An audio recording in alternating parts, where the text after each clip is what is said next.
2%. This has been proven by researchers to be the amount of people that will take action on your offer within first contact. So for example, let's say 1,000 people, you send traffic of 1,000 people to your website, right? Out of these 1,000 people, only 2% are going to take action on your offer. That's around 20 people. The mistake a lot of people now make is that they now allow 980 people to waste. They waste freaking 980 people because they don't know how to set systems in place for follow-up.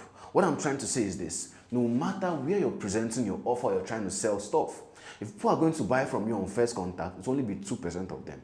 A whooping 98% of the deals are going to be closed during follow-up.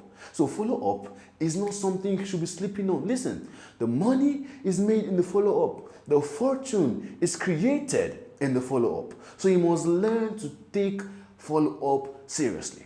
Maybe somebody wanted to buy something from you. Maybe she's pricing your hair or something because she really likes it, and then she stops talking all of a sudden. And then you now leave the person and say, what must be, what's gonna be, it's gonna be. If not my own nigga, come to me. Wow. Do you know if she could have been a nursing mother, maybe her child woke up suddenly and started crying and she had to go attend to the child, and then she forgot that she was to do business with you. And then because she didn't follow up, you lost that deal.